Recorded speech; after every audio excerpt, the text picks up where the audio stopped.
What story shall be sung today? One can never know how the melody might sound. Our adventurers have already begun to pluck the strings of their story, and their combined composition is unfolding like a road before us.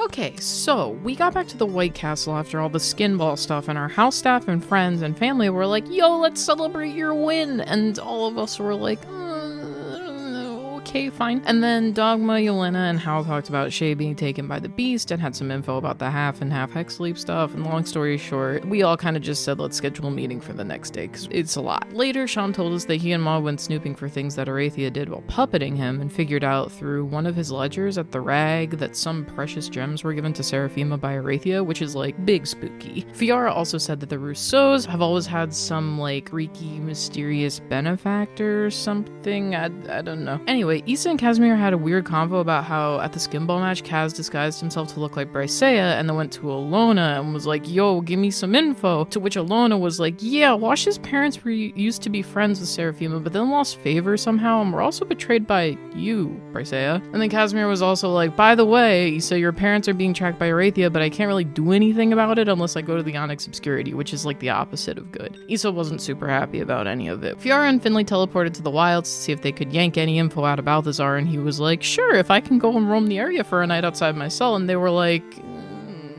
okay. So Finley takes Balthazar for walkies and ends up asking him questions about the rights his mom left him and stuff like that. The next morning we sat down to hear Dogma's presentation about all the stuff we had, but out of nowhere we all got body swapped with some goblins and we're now in the dungeon of the Polished Wall. Suddenly, boom, we get a vision from Viveka's creepy eye thing that shows us the Dawnwood and like some kind of war going on probably in the past. And then there was like this evil Dawnwood that got destroyed and left these like 3 people and another wearing some kind of dress. Like, I don't know, man, this is all getting so weird. It's weird.